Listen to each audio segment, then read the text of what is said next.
When you think back on your career, what was the most personally significant event that you participated in? As an athlete, Well, either as an athlete or as a builder. builder. Um,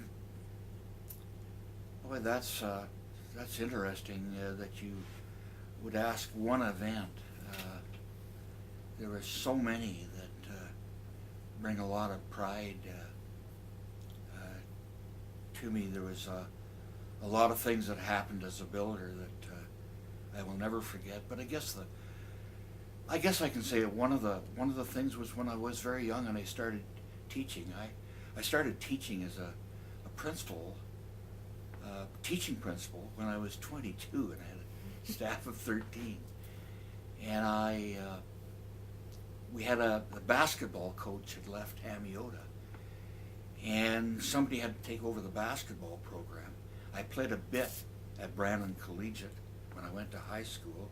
At Wellwood, we never had a gym, just a basement to play in. And so I took up the game of basketball as well. And of course, it was around the time that Tarasov, who combined basketball and built the mighty Russian regime in hockey, ice hockey, in those days.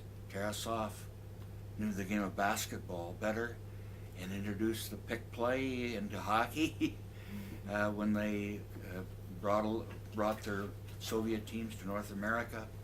We found out very quick what was happening.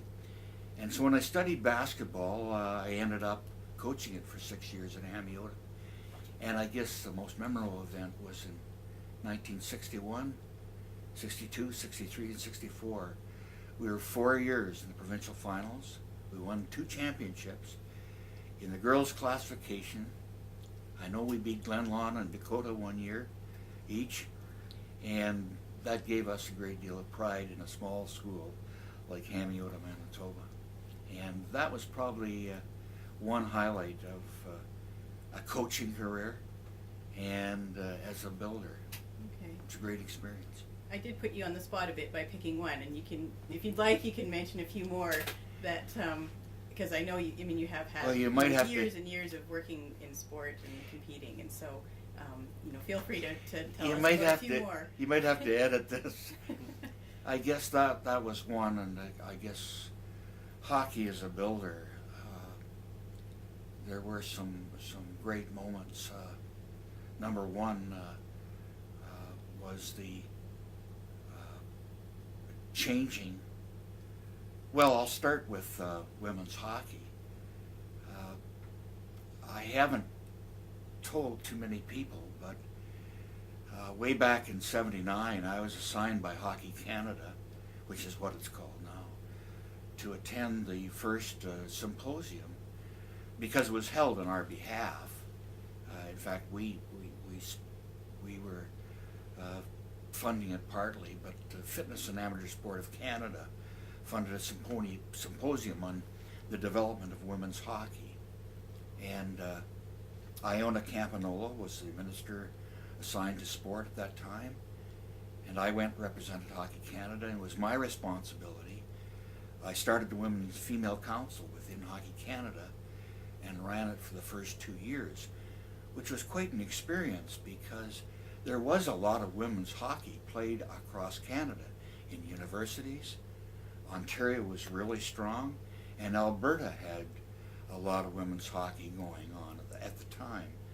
And that was back in the late 70s. And so to start a female council, you first of all start by finding out where you are now, where you've been before, where you are now, and where you want to go to. And for the first 2 years, it was my responsibility to develop a female council. And why am I proud of that? Look where it is today. It's the probably fastest growing sport in Canada. And when I was chairman of the board and last volunteer president, we had close to 850,000 people playing. I think this past year was a little over 500,000, maybe 550,000. But in 1979, was mostly male. Now, I just forget what the female population is playing hockey, but it's really growing very, very quickly, and very, very much, and rightfully so.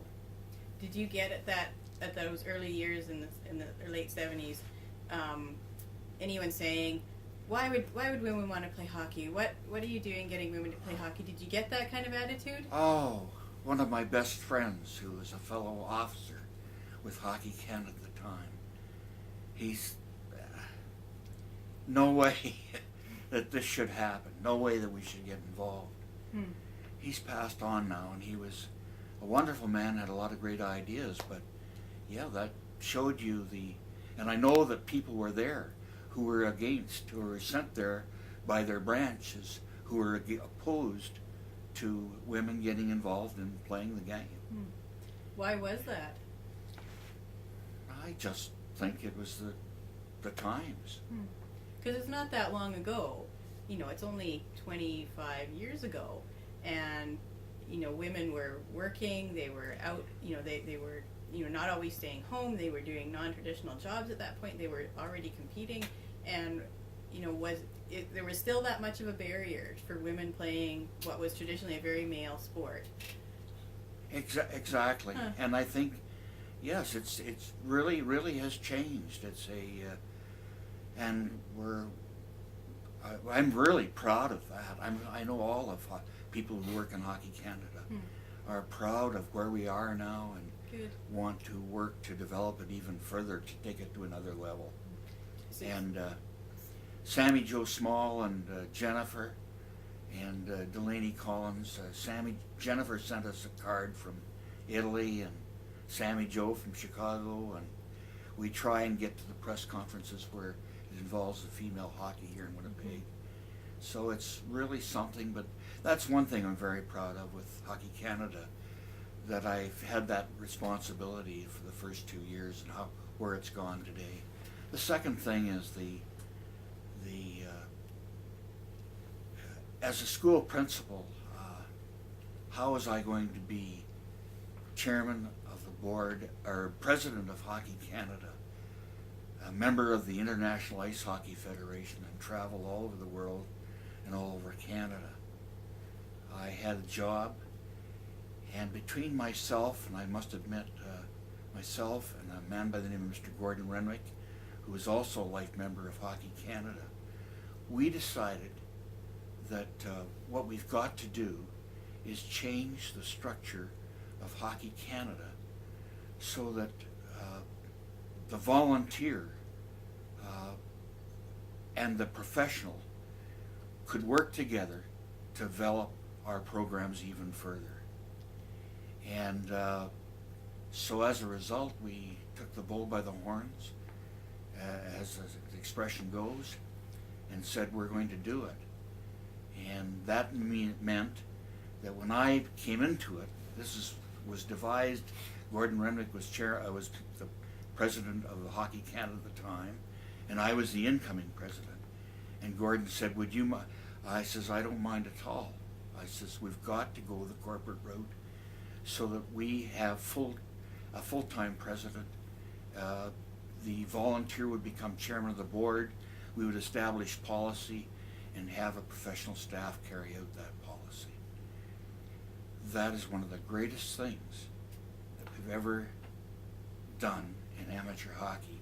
Had people like Jim Coleman, a prominent columnist in Canada, who called us a bunch of volunteers who were trying to do something in a professional manner, and it couldn't happen.